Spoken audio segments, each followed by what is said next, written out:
igual entra todo, pero voy a poner más énfasis en la última parte. O sea, cuando me refiero a que entra todo, siento que más que nada las preguntas siempre van a tomar esos conocimientos que ustedes ya aprendieron de estimador consistente, estimador sesgado, pero probablemente no le den tanto énfasis a, no sé, sacar la varianza asintótica, cosas por el estilo, ¿ok? Sea más énfasis en la segunda parte. ¿Qué otra cosa? Bueno, sí, es larga, pero en general el promedio, para la exigencia que les pedí, les fue bastante bien. Bueno, como estaba comentando los colonias de primero, mejor que los del año pasado. Y nada, o sea, yo encuentro que es bastante recuperable las notas que tienen cada uno de ustedes. El examen vale un 40% del curso, tienen 30% de los problem set que le ha ido en general bastante bien. Así que, como les dije a varios de ustedes, les queda un mes para prepararse para el examen final y no tener que caer en el recuperativo, ¿ok?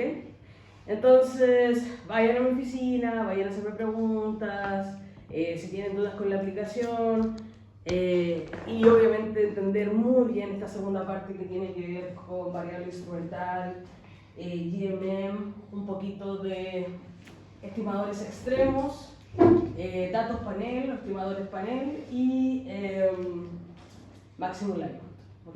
Que es como lo último que nos queda. Profe, la prueba sería la segunda semana o primera semana de julio. La segunda semana de julio. Sí, la segunda semana. ¿El 10? El 10, profe. Ah, no tengo idea. Es que los exámenes los decide Moisés. Ajá. Así que no te creo. ¿Y están publicados en alguna parte?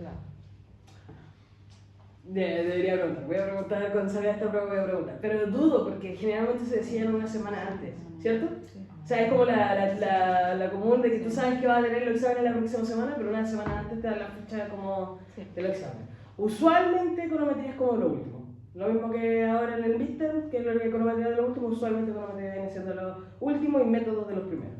Pero ahí todos los años cambian la fecha. Pero los exámenes los tienen en la misma semana, a diferencia del midterm, que fueron semanas distintas, el examen no, son todos en la misma fecha. O sea, bueno, en la misma semana. Perfecto. Y otra pregunta, ¿la nota la entrega antes de que se acabe o la puede entregar después? O sea, porque el 11 se acaba. ¿Cómo? El 11 de julio se acaba como tal el semestre, ¿no? O sea, Sí. ¿la nota nos la entrega antes de ese 11 de julio? ¿O Sí. se puede extender, digamos, no sé? O sea, no, generalmente tengo que tener la nota lista para ese entonces, ¿ok?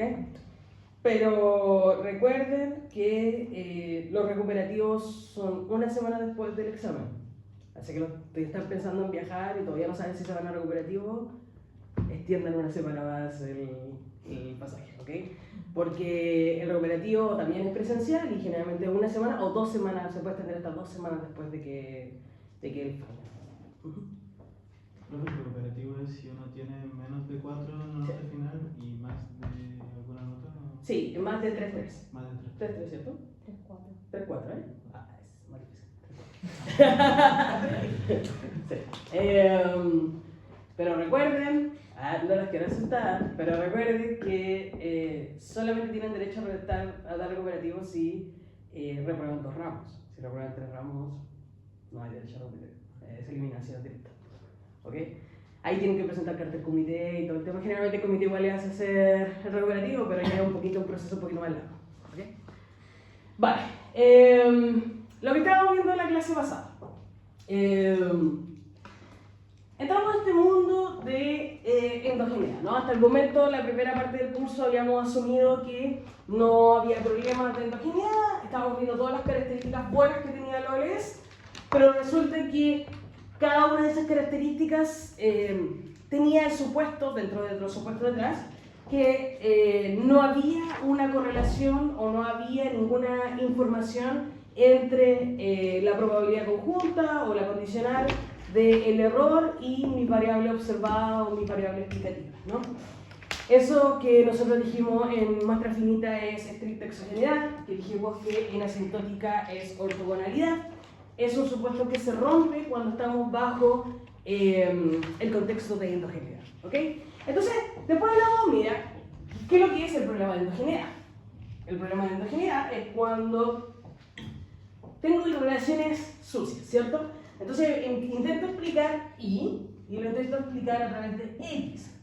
Pero hay algo que puede ser variable observada, error de medición, como vivo, o causalidad reversa, que está correlacionado con X y está correlacionado con Y al mismo tiempo, ¿cierto? Y esta relación, lamentablemente esta de acá, no me deja estimar ese beta de una forma causal, limpio, que me permita decir que o esto va a ser consistente o esto va a ser incertado, ¿no? Entonces, cuando tengo esto de acá, entro como en una disyuntiva y obviamente necesito ocupar ciertas técnicas para poder tratar de... Y una cosa muy interesante, porque al final del día lo que estoy tratando es explicar X sobre Y. El paper de autor que leyeron, ojalá que lo hayan leído porque es muy bonito, lo dice muy bien. O sea, lo que yo intento explicar son variaciones con variaciones. Yo intento explicar la variación de X con la variación de Y. Al final es todo lo que hacemos en econometría. Explicamos variaciones con variaciones. Por eso cuando un estudiante va y me dice, profe, mira, la regresión me sale mal y veo que la variación en X es nula, o sea, tiene puro 1 y una observación tiene un 0, yo digo, eso no puede ser. O sea, variación con variación. Tú no vas a poder explicar una variación si no hay otra variación, ¿ok? Entonces, cuando lo vemos desde esa perspectiva, desde que solamente estamos explicando variaciones con variaciones, es decir, cuánto de la varianza de Y, cuánto de este movimiento que esta variable hace, está explicado por el movimiento que esta variable hace, empezamos a darnos cuenta de que el problema de endogeneidad también se puede explicar de esa perspectiva de variaciones. Cuando yo tengo una variable que me está molestando acá y que se está interponiendo en estas variaciones, yo no voy a saber cuánto de la variación de X realmente explica Y, porque puede ser o X o puede ser U. Entonces lo que yo necesito hacer es encontrar una fuente de variación, algo que me haga variar X exógenamente, y esa variación que es exógena la voy a usar para explicar Y. Y ahí me voy a llevar cuál es el porcentaje de Y que está explicado en X, ¿no? Entonces salió esta idea de instrumento, ¿cierto?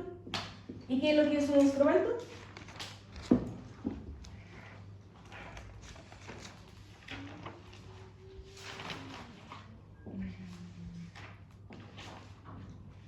Un instrumento es una fuente de variación exógena que Ya. explica X y no está relacionada con, directamente con Y. Ya, ¿cierto? Entonces, un instrumento es algo que sí está relacionado con X, pero que no explica ahí directamente, es decir, no está esta flecha, ¿cierto? No explica ahí directamente, solo explica ahí a través de X, ¿ok? Y el instrumento tiene dos características específicas. ¿Cuáles son esas características? Validez y relevancia. Exacto. Entonces tenemos la relevancia y La validez o exogeneidad.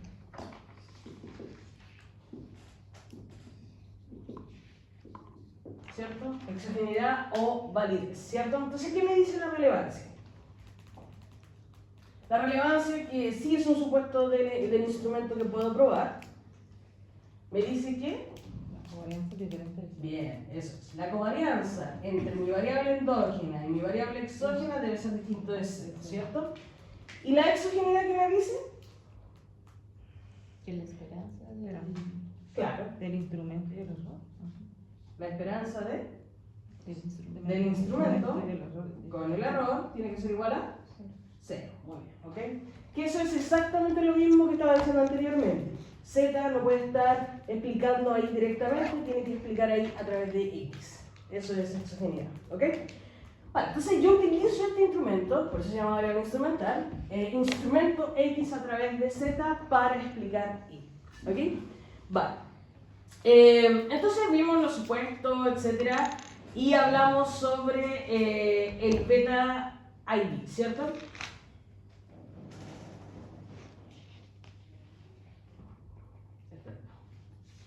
Vale.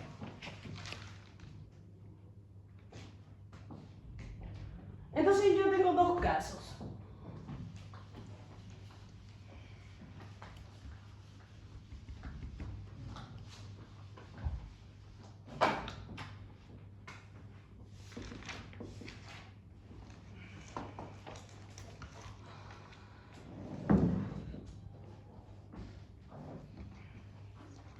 Vale, entonces yo tengo dos casos, ¿cierto? Donde L va a ser mi cantidad de instrumentos, K es mi cantidad de variables que son endógenas, ¿cierto?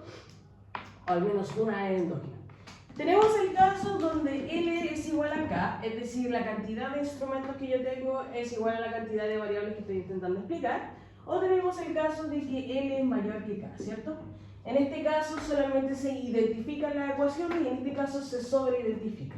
Cuando tengo el caso de identificación de ecuaciones, yo encuentro el beta IV, ¿cierto? El beta IV que básicamente me va a decir cuál es el estimador que yo necesito usar para usar el instrumento que estoy buscando, ¿cierto? Ese beta va a estar dado por esa ecuación que tengo ahí, zx a la menos 1, z transpuesta por pi.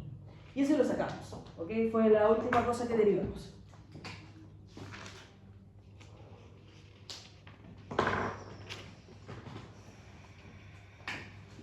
Entonces yo le dije, mira, en realidad esto es muy fácil de ver porque solamente tenemos que darnos cuenta de la conformabilidad de la matriz.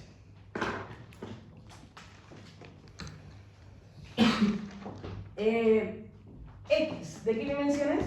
N por K. N por K, ¿cierto? Z, L por N. L por N. bien, ¿cierto? El Z transpuesto, porque el Z normalito es de N por N. Si se dan cuenta, tanto el Z como el K son ambos, empiezan con N, que son las filas, y las K vendrían siendo las columnas. O el L vendría siendo la cantidad de instrumentos por columna. Entonces siempre van a ser así. El transpuesto, por lo tanto, sería L por N. ¿Todos de acuerdo? Este de acá transpuesto vendría siendo L por N, y este de acá N por 1. muy bien, N por 1, ¿cierto? Entonces la única forma en que yo pueda encontrar el IV es que L sea igual a K, ¿ok? O si no, acá no podría ser esta multiplicación, ¿ok? Sí. Pero la pregunta es, ¿qué pasa cuando tenemos N mayor que K? ¿Qué pasa cuando existen mayores instrumentos que el número de variables endógenas que estoy buscando, encontrando, ¿ok? En ese caso, lo que vamos a hacer es ocupar el GM, ¿ok? Que es el método generalizador de momentos. Recuerden que todo esto viene a partir de momentos que encontramos con la ortogonalidad.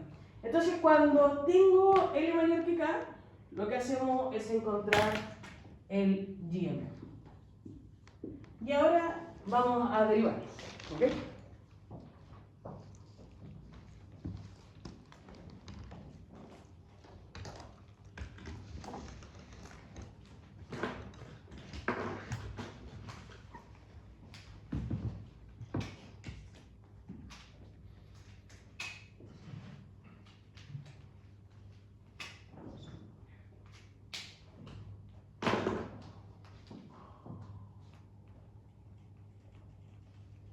Esta me la van a permitir. Ah, sí.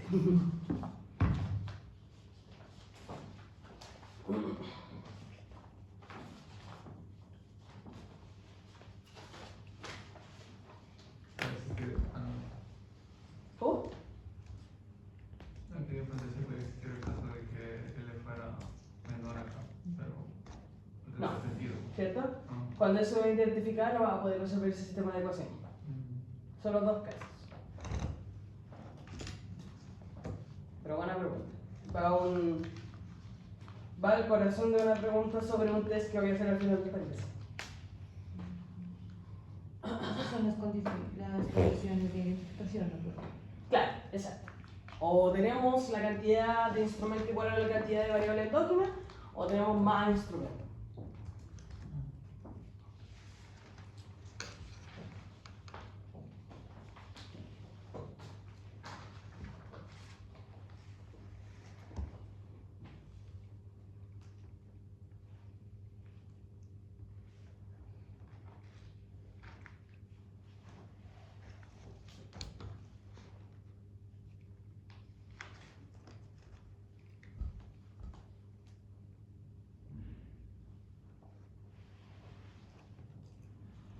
Ya. Ocurre.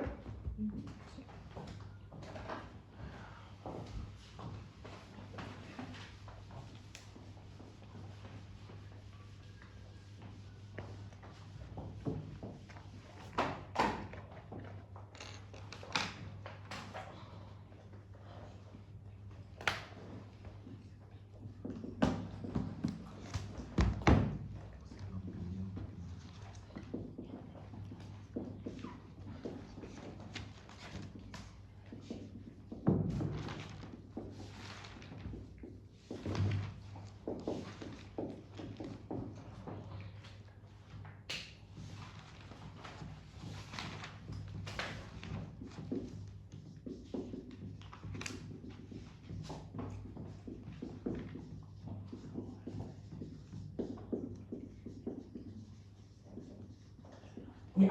Al igual que el máximo livelihood, cuando lo veamos, todo parte como de una masa madre. Todo parte como de algo, de una fórmula, que después, reemplazando ciertas cosas, vamos a encontrar distintos estimadores. Entonces, es bueno, o sea, esta parte es crucial para entender todos los estimadores que vamos a ver desde ahora en adelante, porque desde el GMM, que nace ciertos estimadores, a partir de solo cambiar la definición de la matriz W que vamos a ver ahora. ¿Ok? Entonces, cualquier duda me va a decir. ¿Ya? Cuéntame. Lo que está en rojo dice cuál es la ecuación. What if equations are over-identified? ¿Qué pasa si las ecuaciones están sobreidentificadas tal que L es mayor que K?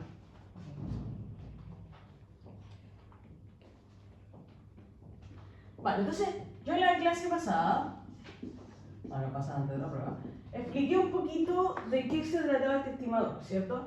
Vamos a tratar de minimizar ¿cómo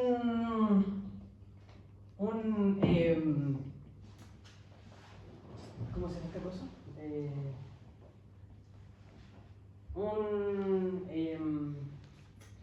Bueno, no es un escalar, pero es una función de criterio. Una función de criterio que se va a llamar J.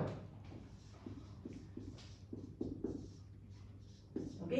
Dijimos, mira, este J va a tener una forma. ¿Ok? Y esa forma va a ser igual a n, a veces se utiliza el n para escalarlo, pero no es necesario. Como lo vamos a minimizar, no lo voy a poner.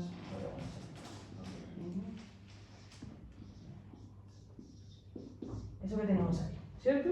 Dijimos, mira, en realidad eso es lo que vamos a querer minimizar para encontrar este GMM, donde esa función... ¿Qué implica que yo a estas cosas le ponga el n abajito? Que estamos en nuestra sintótica. Ya, o sea, no necesariamente sintótica, pero... Que varía. Bien, eso es, que varía por n, muy bien. Es decir, cada vez que yo tengo una muestra distinta, un n distinto, esto me va cambiando. ¿Ok? Bien.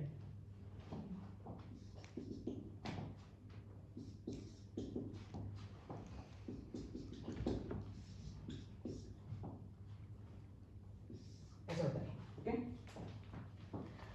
Vale, entonces habíamos hablado un poquito de este escalar, este J. ¿Ok? Entonces,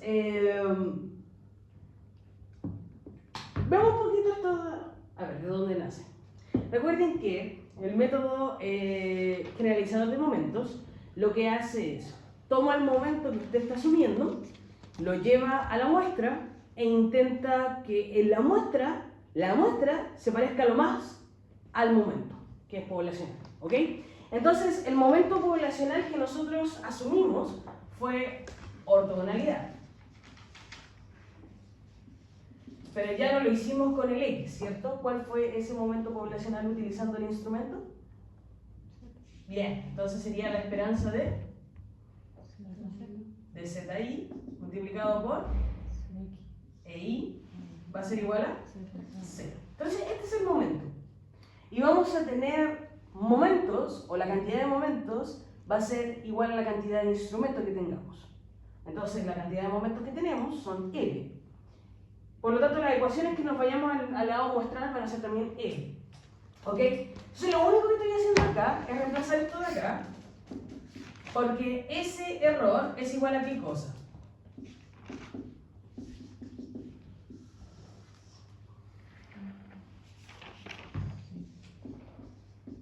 Aquí es igual el error.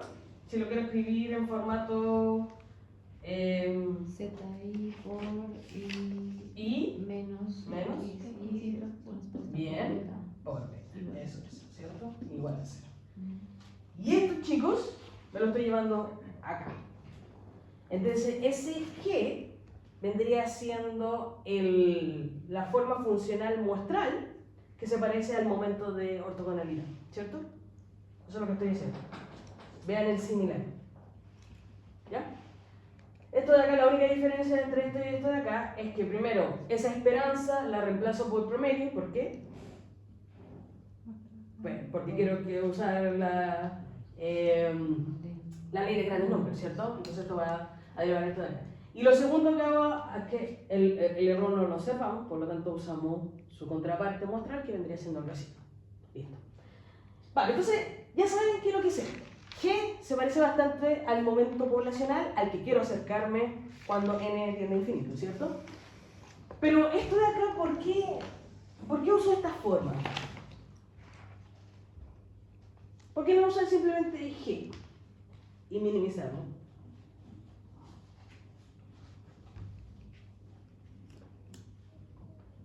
¿Esta de qué dimensión es?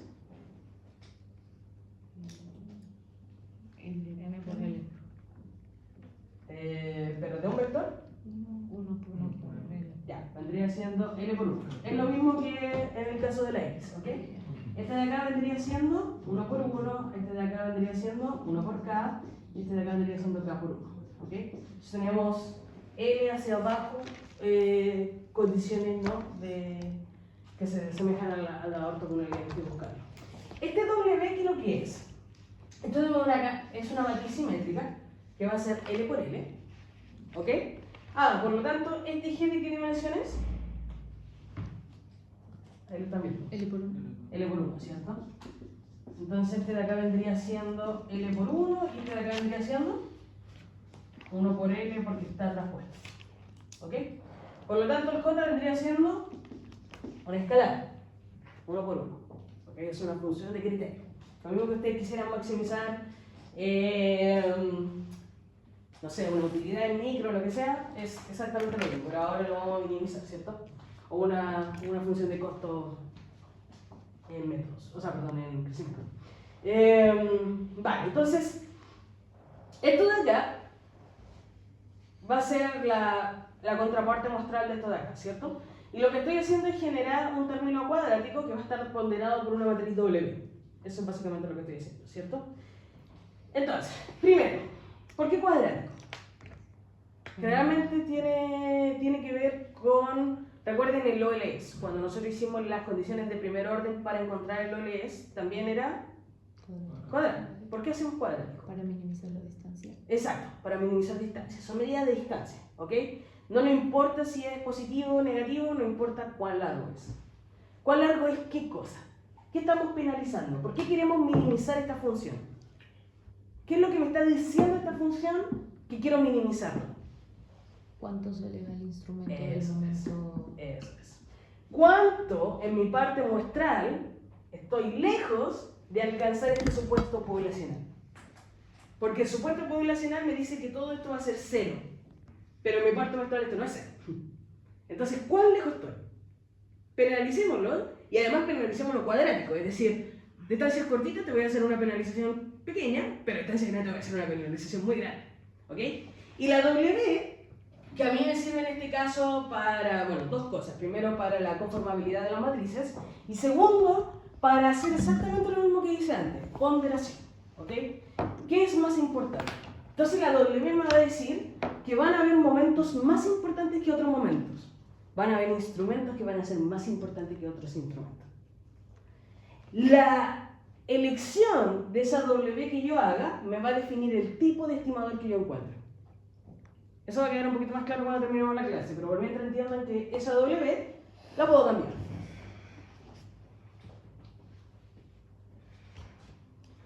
Listo. ¿Consultas, dudas? ¿Cómo sería este G en términos matriciales?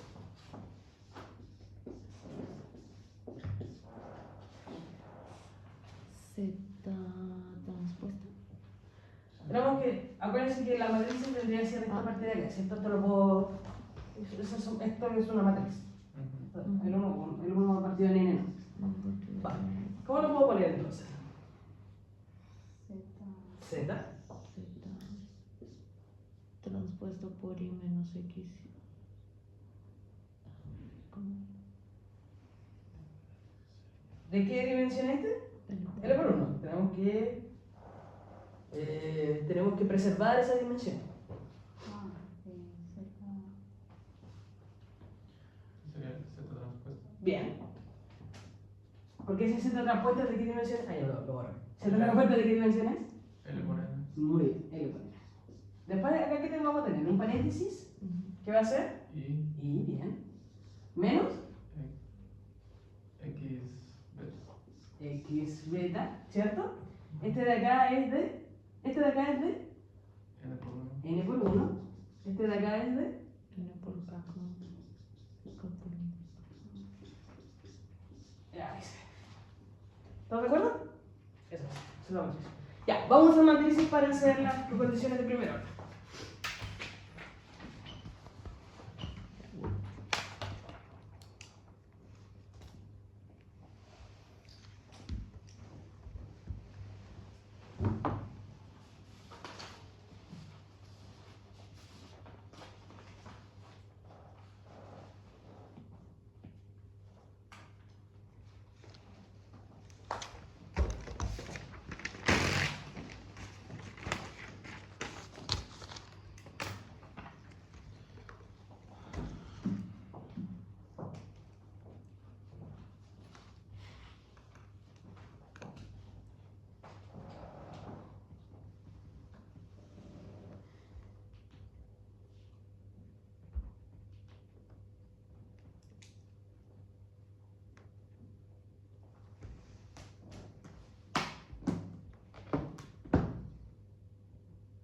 Ya, ¿puedo borrar? ¿Sí?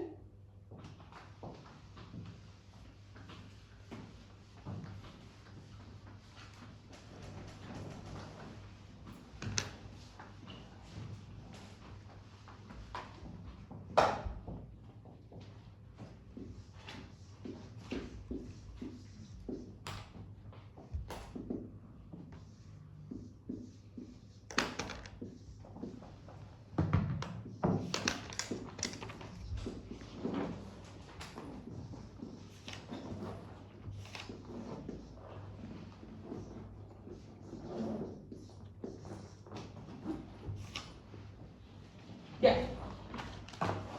Acá hay que usar la regla de la cadena. Pero para gradientes.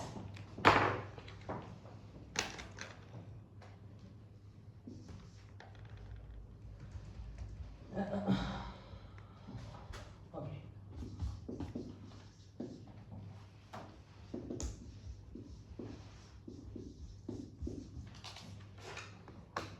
Entonces, voy a tener una función. Porque al resto la regla de la cadena.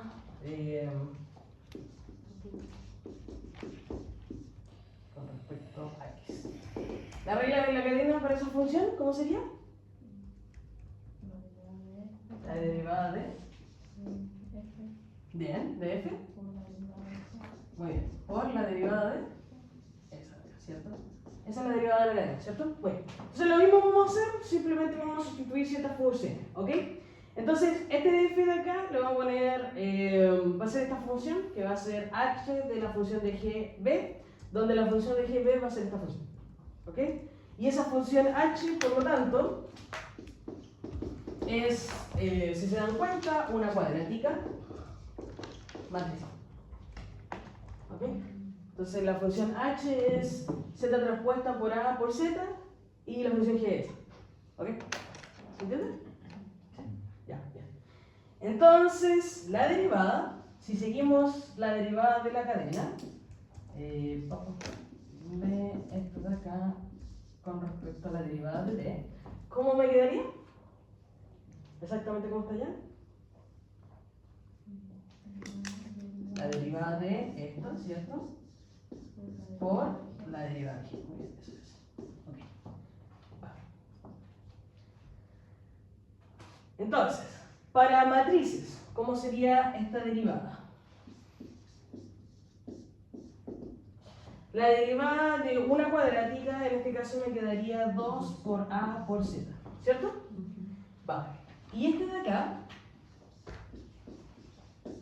vendría siendo simplemente la derivada de la función, vamos a verlo como la derivada de beta con respecto a beta, ¿ok? Juntando estos dos, y solamente teniendo en cuenta la conformabilidad de los gradientes, esto de acá con respecto a beta, con respecto a beta sería igual a... es la única cosa diferente con respecto a una regla de la cadena si lo hicieran con escalares. Me tendría que dar 2 por la derivada de esto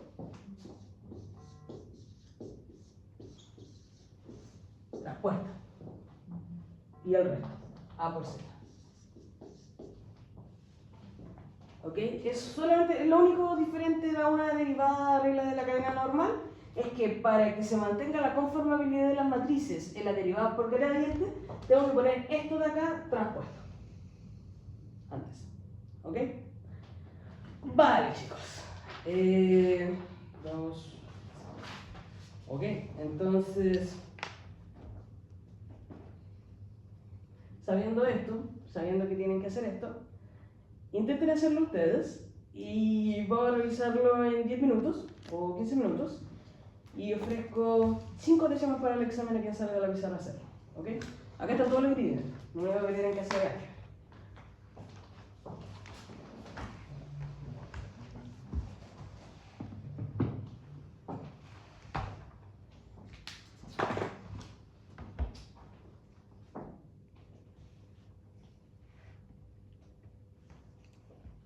Eso de ahí es que la derivada de g respecto a b va traspuesta y entre el 2 y el 100. Sí, es lo único diferente a una derivada normal de la cadena es que esto de acá sería como al final, ¿no? Multiplicando.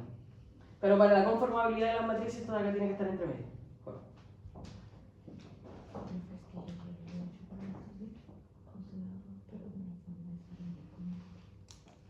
Propiedades de la derivación matricial.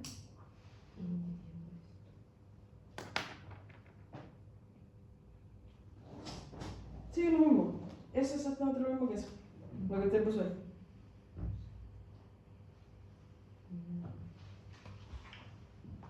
¿Ok? Ahora intenta hacerlo, pero ocupando esa fórmula de la derivada de la cadena. O sea, lo único que tendrías que hacer es como ordenar los términos que ya tienes. Y explicar cuál sería cada término y ya está.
Estaba fácil, lo único que tenían que hacer era como derivar esta parte, ¿cierto?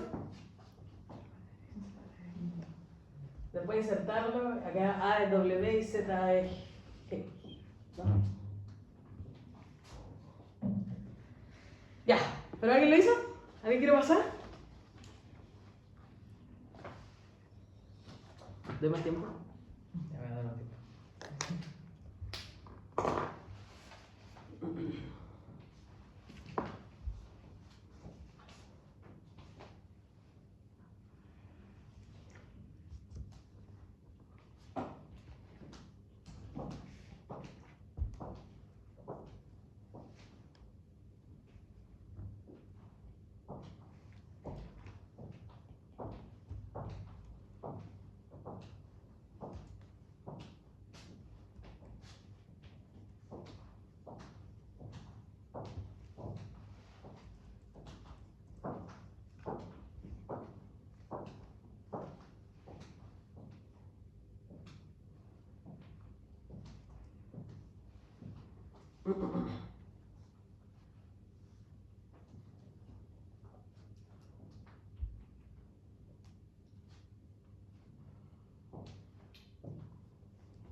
Ya, ¿pudieron? ¿Lo hago yo? Solo queda así, la derivada y por lo otro, y ya, o hay que hacer más. ¿No? Solamente esa parte. No sé si encontraban el GM mejor todavía, pero solamente voy a pedir hasta esa parte. Que no sé si lo hice. Ah, no importa. Ay, la vida de arreglarse. Ay, yo entonces soy la fiesta. ¿Qué voy a perder? No voy a perder nada. Soy jodísima, eso sería la super vida. Ya, Entonces, no sé nada de nada.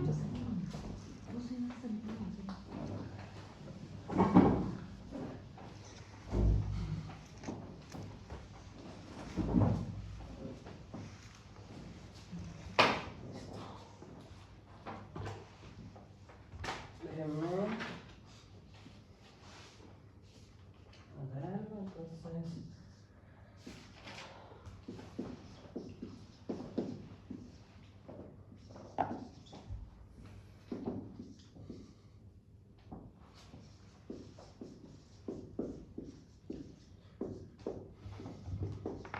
Ya.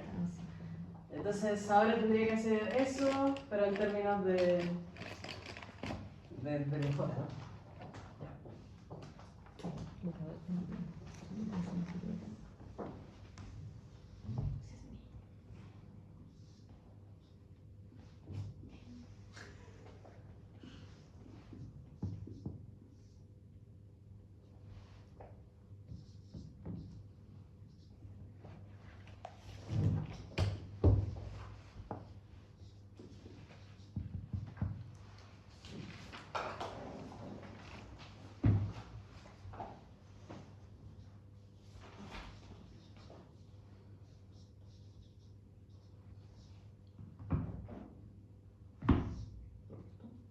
¿Eso es? Bien.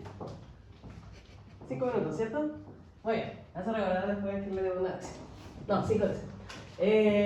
Vale, entonces esto sería la derivada del j con respecto al beta, que vendría siendo, el j vendría siendo el h en nuestro caso, ¿cierto? Entonces, por lo tanto, esto vendría siendo 2 veces la derivada de esto de acá, que esto que tiene acá, que puso Eric, vendría siendo, bueno, como nombre con nosotros desordenado. Lo voy a poner acá. Vendría siendo la derivada del g con respecto al beta, que vendría siendo, recuerden que el g, ¿qué es lo que era? Es Z tras un medio. Vamos a ver. es 1 sobre n, z transpuesta, Y por I menos X. eso que está ahí, ¿cierto? Entonces, si yo multiplico esto, me quedaría 1 sobre n, z por i, menos z transpuesta por x beta. ¿Todos de acuerdo? Ok. Como este está en términos del beta estimado, así, por lo tanto, cuando yo derivo esto en términos del beta estimado, esto de acá no es beta, así que es 0, ¿cierto? ¿Todos de acuerdo? Y solamente me quedaría la derivada de esto de acá. Como es beta solito, no es un beta cuadrático ni nada, entonces me quedaría esto de acá, por el signo negativo, por esto de acá. Entonces, 1 sobre n, z transpuesta por x. ¿Todos de acuerdo? Y esto de acá lo integro acá, tal como puso Eric, transpuesto, ¿cierto? Y lo multiplico por la w, porque esa es la a, y el z que vendría siendo mi g también. Y listo, condición de primer orden. ¿Qué debería hacer con esto? Igual a 0. Bien, eso es. Si lo igual a 0, ¿qué puedo hacer con las n's y el 2? Se va, ¿cierto? Porque lo multiplico por 2 por n todo, ¿cierto? Vale. Entonces acá me quedaría menos zx, ¿cierto? Esto está transpuesto, wn, y todo esto de acá que vendría siendo z transpuesta por i menos x beta igual a 0. ¿Qué debería hacer yo para encontrar el GMM acá? Despejar beta. Exacto, despejar beta, ¿cierto? Porque acuérdense que estoy encontrando el beta que me minimizaba la función j, ¿cierto? Entonces tengo que despejar el beta, ¿vale? Esto de acá, completito, sería z transpuesta por x, transpuesto, ¿cierto? X transpuesta por z, wn, z transpuesta por i. ¿Todos de acuerdo? La primera parte. Y la segunda parte sería más, menos por menos más. ¿Y esto de acá sería? Sería z transpuesta por x, sería x transpuesta por z, wn, ¿cierto? ¿Qué más?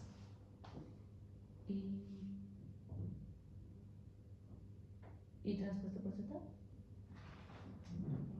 X por beta. Acá me falta un 1, ¿no? W, Z, A, me equivoqué acá. Porque Z, Z por X es ahí y me faltó acá un Z. Mil disculpas. Z transpuesta. Eso me falta, ¿cierto? Ok, entonces me quedaría acá X transpuesta por. La transpuesta de esto que vendría siendo X transpuesta por Z, W, y multiplicado por esta segunda parte que sería Z transpuesta por X por el beta. Todo es igual a 0. ¿Todos de acuerdo? ¿Cómo despejamos ese beta?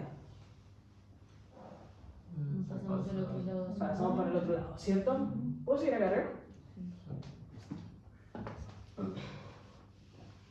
Si pasamos para ese lado, me quedaría X transpuesta por Z, por WN, por Z transpuesta por X, por ese beta que estoy encontrando, y esto de acá lo pasamos positivo hacia el otro lado, me quedaría X transpuesta por Z, W, y esto de acá sería Z transpuesta por I. ¿Qué debería hacer ahora? Son todas matrices, por lo tanto, premultiplicar, ¿cierto? Por todo esto elevado a la Inversa. menos 1. Ya hemos encontrado el estimado de Y.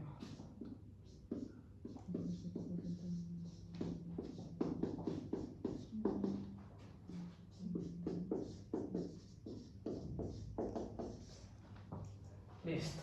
¿Todos de acuerdo? Ok. Vale.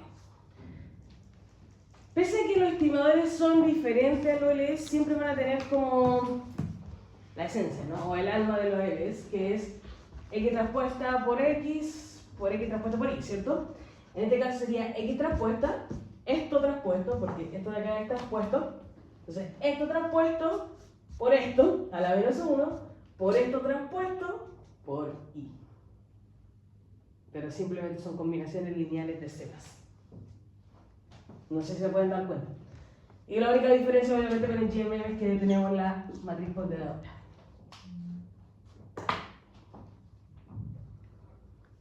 Bueno, la gran pregunta es, ¿qué es WE?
Ya. Entonces, a partir del GMM yo puedo llegar a los distintos estimadores. Nosotros vimos que el caso especial hasta el momento fue el de identificación cuando teníamos variable instrumental, es decir, cuando L es igual a K. El GMM, nuevamente, es cuando hay sobreidentificación, para el caso L mayor que K, aunque en realidad, si siendo juntas, debería ser para el caso L mayor o igual que K. ¿Ok? ¿Por qué? Porque del GMM yo también puedo sacar la variable instrumental. Puedo sacar el estimador beta IB. ¿Qué tendría que hacer? Definir W1. ¿Ya? ¿Y cómo lo definiría? Como una diferencia. El beta IB era, C sobre N. es Z transpuesta por X, Ah, perfecto. a la menos 1, Z transpuesta por Y. ¿Cómo llegaríamos de acá a acá? ¿Qué tendría que ser W? Una matriz de X. ¿Ah? De No, la identidad me da el Chester-Ellis Square. Vamos. No queda que el X transpuesta a Z sea identidad. Claro, entonces ¿cómo hacemos eso? ¿Qué sería el W? La inversa. Ah, bien, eso es, ¿cierto? X transpuesta por Z a la menos 1. Muy bien, eso es. Si yo defino W como X transpuesta por Z a la menos 1, tengo la ID. ¿Ok? Pero la ID es el caso más pequeño, ¿cierto? Específico, vamos a ver otros casos. ¿Profe puede explicar eso que dijo Jorge? O sea, ¿qué tiene que ser WN? Este de acá, X transpuesta por Z a la menos 1. Porque si tú X transpuesta por Z a la menos 1 lo reemplazas acá, se te hace la identidad acá, estos dos. Y te queda Z transpuesta por X, que vendría siendo esta parte de acá. Y acá lo reemplazas, se te hace la identidad entre estos dos y te queda Z transpuesta por X.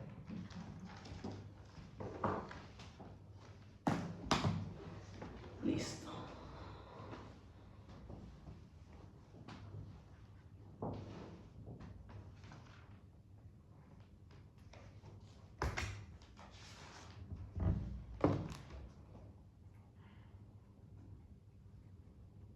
Bueno, acá hay diferentes fórmulas para que vean el GMM. Una de las formas que hemos visto hasta el momento es escribirlo en términos matriciales, pero recuerden que esas matrices son sumatorias y también se pueden escribir en términos de sumatorias, ¿ok?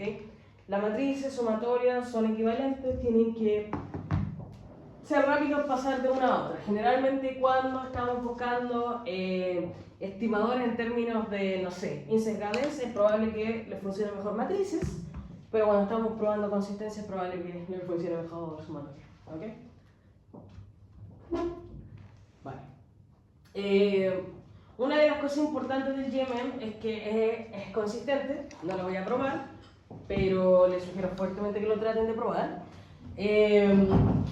Si esto de acá, el I lo reemplazan por el I poblacional, van a encontrar el sampling error y ahí se van a poder dar cuenta a dónde va cada cosa en términos de esperanza. ¿Ok? Vale, esto de acá vendría siendo la varianza asintótica. Lo mismo que sacamos para el OLS, pero ahora para el GMM vendría siendo su varianza asintótica, que tiene exactamente la misma forma que todas las varianzas asintóticas que hemos visto hasta el momento. ¿Ok? Es una matriz robusta, por lo tanto es sándwich, generalmente tiene esta forma de dos cosas a los lados y una cosa en el medio, ¿cierto? Que representa en términos de concepto el numerador y el denominador, donde el denominador generalmente de las varianzas van a ser la variabilidad de sus x y el numerador va a ser lo desconocido, ¿cierto? SW, que siempre está dado por esa esperanza de z por z transpuesta del error al cuadrado, ¿ok? Entonces básicamente mi varianza asintótica va a aumentar cuando lo desconocido es muy grande, ¿cierto? Cuando ese error va a ser muy grande, y va a disminuir cuando mi variabilidad, mis x son grandes, ¿ok? Vale, y también, al igual que lo hicimos en el OLS, tenemos un estimador consistente de esa varianza asintótica, que es simplemente encontrar estas cositas, cada uno de los elementos que forman mi varianza asintótica, en términos muestrales, ¿ok? donde el W lo elijo, es predeterminado, y ese omega va a ser el estimador, ¿cierto? El estimador de esta cosita de acá. ¿Qué sería un buen estimador? Si omega lo defino como la esperanza de ZI por ZI traspuesto del error al cuadrado, ¿cuál sería un buen estimador de omega? ¿Consistente?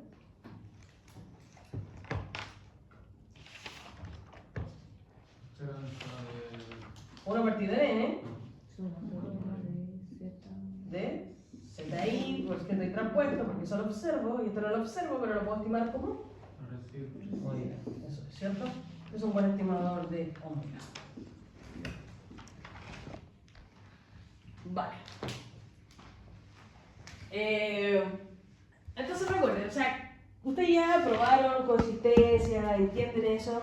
Ahora, la segunda parte es más de cómo podrían encontrar un estimador que sea consistente, ¿ok? Vale. Bueno, y eso obviamente ya lo vimos cuando hicimos la prueba de consistencia. Entonces, déjenme pasar a...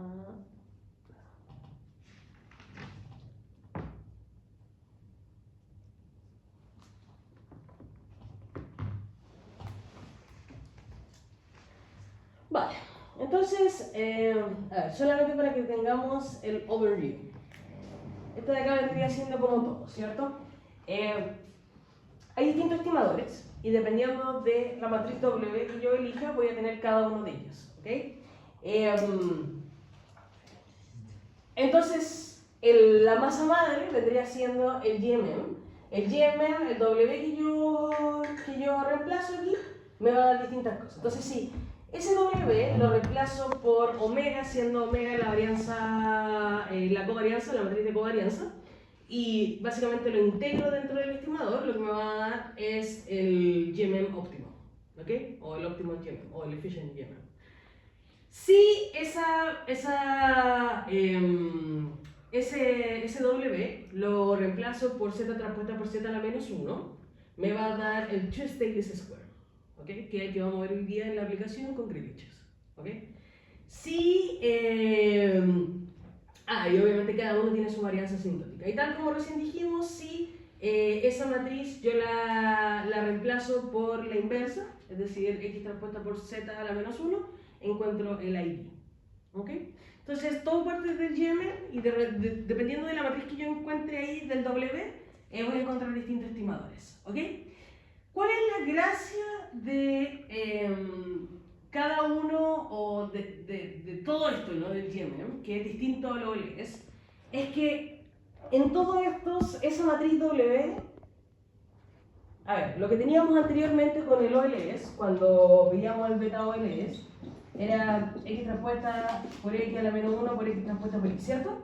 Y de nuevo teníamos la varianza, ¿cierto? La varianza del beta dado X, que me iba a dar una matriz sándwich, que iba a ser esto de acá, multiplicado por el omega a la menos 1 por acá, ¿cierto? ¿Se acuerdan de esa matriz? Que era como la matriz de los errores robustos. Ya, bien. Cuando yo tenía eso, esta matriz aparecía, pero aparecía en la varianza. Si se dan cuenta, con el GMM, esta matriz que está ponderando aparece en el estimador, no en la varianza solamente. Por eso es, o puede definirte la consistencia del estimador. Porque ya no estamos hablando solamente de eficiencia, estamos hablando de también cómo es el estimador. Entonces yo estoy incluyendo esa matriz W, que puede ser omega, lo que ustedes quieran, pero la estoy incluyendo en el estimador, en el cálculo del estimador. O sea, en la estimación de una se corrige por robustez. Exacto. Entonces ahora el estimador no solamente me va a corregir los errores estándar, sino que si es que meto la matriz de varianza-covarianza de la W acá, me va a corregir el estimador entero. O sea, los coeficientes van a ser distintos. ¿Ok? Así que es muy diferente el punto de vista desde el GMM. Ya no estamos solamente interviniendo en la varianza para que sea más eficiente, sino que también en el estimador. ¿Ok? Ya. Bueno, entonces vamos a ver un poquito cómo llevamos eso. Vale, entonces una de las formas de elegir esto es utilizando lo que se llama la matriz óptima del GMM, que vendría siendo elegir W como omega a la menos 1. Acá siempre me hace una confusión. ¿Por qué? Porque generalmente ese W que tenemos como ponderador va a ser algo a la menos 1. Tengan cuidado con eso, porque después cuando lo reemplazan muchas veces olvidan el menos 1 y claro, o sea, es a la menos 1, o sea, tengan cuidado con eso, ¿ok? Vale, entonces, lo que estamos diciendo acá es que una de las formas de incluir cierta eficiencia dentro del propio estimador es elegir esa W como omega a la menos 1, siendo omega lo que habíamos visto anteriormente, es decir, la esperanza de z por z traspuesto por el error al cuadrado, ¿ok? Sin embargo, eso no lo podemos observar, así que el second best, lo mejor que podemos hacer es incluir el estimador de omega, porque sabemos que omega es, el estimador de omega es consistente, ¿ok? Entonces, al incluir el estimador de omega, lo que estamos haciendo es incluir directamente en el estimador la variación que tiene. ¿Y cómo la estamos incluyendo? De una forma que es a la menos 1. Es decir, cada uno de estos representa cuán grande es la variación de lo desconocido, básicamente. ¿Ok? Y lo estamos incluyendo a la menos 1, que le hace recordar algo que ya hemos visto bastante, que es el weighted least square. Estamos corrigiendo el estimador por la cantidad de variación y lo estamos haciendo ocupando esos pesos a la menos 1. ¿Ok? Vale. El Optimal GMM es relativamente poco usado porque asumimos que la varianza, que es esta de acá, puede afectar directamente al estimador, cosa que no necesariamente puede ser así. Generalmente asumimos que solamente afecta a la varianza. Así que otra forma de hacer esto, que es menos disruptiva, voy a hablar al tiro de eso, que es menos disruptiva es asumiendo una homocesticidad condicional en un estimador, ¿ok? Pero antes de eso voy a hablar un poquito sobre este test. Entonces, cuando nosotros tenemos L mayor que K, es decir, la cantidad de instrumentos mayor que la cantidad de variables endógenas, nosotros podemos correr este test que se llama el test de Hansen. Entonces, lo que hace este test es, toma ese escalar, el J, el que hemos visto antes, esa función de criterio, y lo que hace es ver o compararla con una distribución para ver qué tan grande es o qué tan lejos está de la distribución, en este caso un chi cuadrado con L menos K grados de libertad. Entonces, ¿qué estoy haciendo acá? Lo que estoy testeando con el test de Hansen, o el J-test también conocido, es la hipótesis nula vendría siendo que la esperanza de ZI por el error sea igual a 0. O lo que es lo mismo, que todos mis momentos que estoy construyendo sean igual a 0. ¿Ok? ¿Qué me va a testear entonces? Este test me va a testear cuán válidos son mis instrumentos. ¿Por qué? Porque si el J es muy grande, es decir, esta función que me está penalizando la desviación de los momentos es muy grande, entonces yo voy a tener suficiente evidencia para rechazar la hipótesis nula. Y rechazar la hipótesis nula en este contexto no es bueno. Queremos no rechazar la hipótesis nula. ¿Ok? Vale, hoy ahora lo vamos a ver con el de Krilich cómo hacer ese test. ¿Ok? Entonces, otra cosa que podemos hacer, mucho más sencilla, es asumir homocedasticidad condicional, es decir, que la esperanza de lo no observable dado el instrumento sea igual a este sigma cuadrado. Recuerden que ahora solamente usamos el instrumento y no usamos las X, porque las X son endógenas. Y construimos este omega de esta forma, ¿no? Este es sigma cuadrado multiplicado por QZZ, que vendría siendo la esperanza de ZI por Z transpuesto. Y el omega estimado que podemos encontrar vendría siendo a ese que está ahí.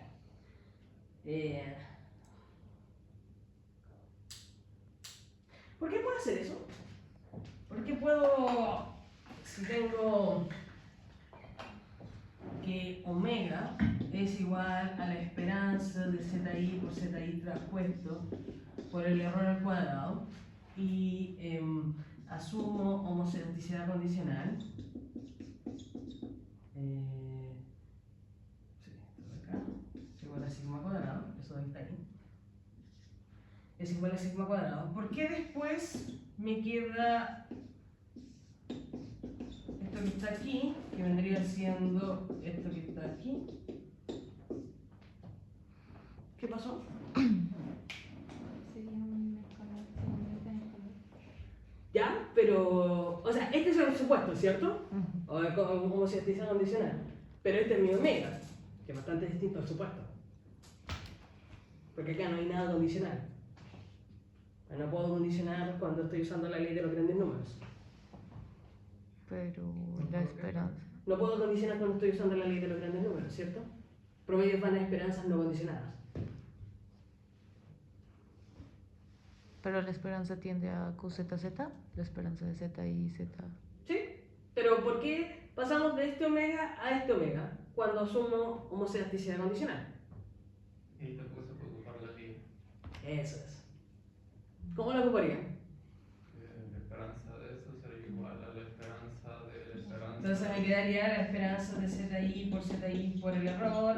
¿Sería igual a qué cosa? A la La esperanza. esperanza de la esperanza de ZI por el error condicional en Z. Por el error cuadrado Cuadrado, condicional a En Z. ZI. ZI, ¿cierto? Eso vendría siendo. Recuerden que. Me faltan paréntesis. Recuerden que la esperanza de la esperanza condicional me debe dar la esperanza marginal, ese es el líder. Y en este caso, como estamos pasando de la marginal a la condicional, la forma que yo tengo acá de condicional tiene que ser un subconjunto de lo que tengo acá. Esa es la tabla, ¿ok? Entonces ZI es un subconjunto de ZI por ZI transpuesto. Así que ahí ya puedo, esto se me sale a la esperanza de acá, por eso después me queda esto, y esto de acá me queda esto de acá. ¿Ok? Bien. Vale, entonces esa sería una forma de hacerlo, por lo tanto, si yo esto de acá ¿cómo se llama? Lo transformo en términos matriciales, voy a borrar para no ser tan desordenado.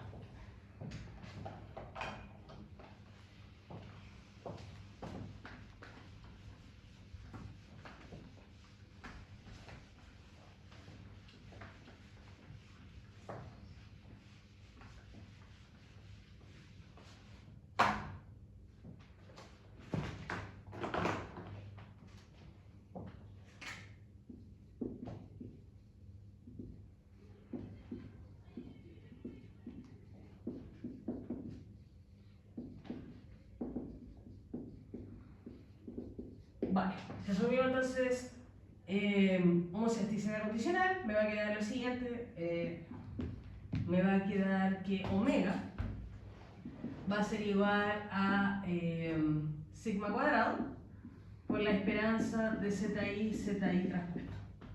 Ok, yo estoy en la prueba, le digo chicos, ¿saben qué? Quiero que me encuentren un estimador de omega, consistente. ¿Cuál sería el estimador? Algo que si yo aplico la ley de los grandes números, esto vaya en probabilidad omega. Yo les puedo dar cualquier omega, ustedes deberían ser capaces de encontrar un estimador. ¿Cuál sería? Por ley de los grandes números. Ajá. Sería sigma estimado. Bien. Sigma estimado, cuadrado.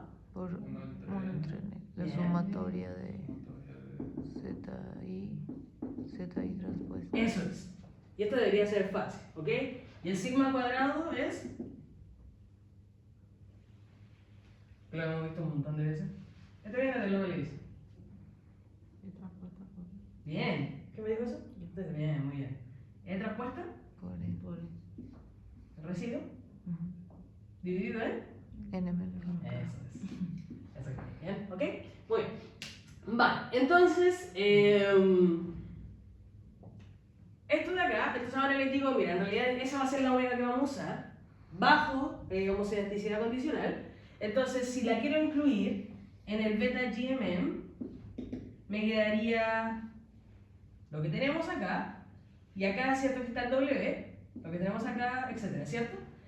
A la menos 1, etcétera, etcétera. Ese W ahora va a ser omega, ¿qué cosa?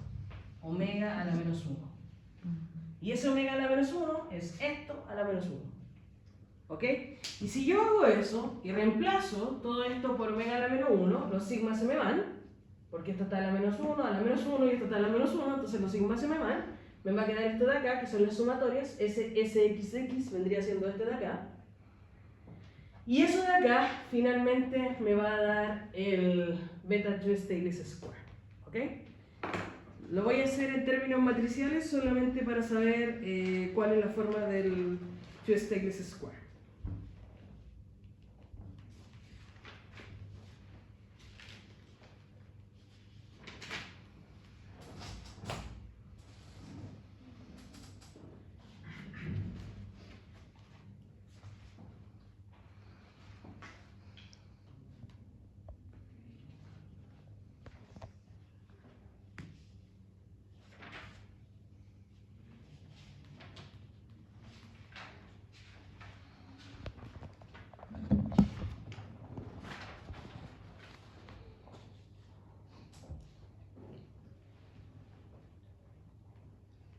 No, lo voy a decir simplemente acá. Es este, ¿ok? Entonces vamos a tener XZ y en lugar de ese W que antes teníamos, ahora tenemos esta sumatoria, que esto en términos matriciales no es nada más ni nada menos que lo que vemos ahí, que es Z transpuesta por Z. En realidad es 1 sobre N Z transpuesta por Z, pero la 1 sobre N se va. Acá el 1 sobre N y el sigma cuadrado se van, por esta otra de acá. Y te va a quedar este de acá. Entonces, lo vamos a ver hoy día, pero el Stiglitz square se llama así porque se puede hacer en 2 pasos, pero es una cosa muy bonita, porque al final del día lo que dice es, si tú tienes más instrumentos que las variables endógenas, ¿cómo lo puedes ocupar? ¿Eliges un instrumento para ocuparlo con la variable endógena? No necesariamente. Tu mejor forma es la variable endógena la vas a instrumentalizar con una función lineal de los instrumentos. Y eso va a ser lo mejor que puedes alcanzar.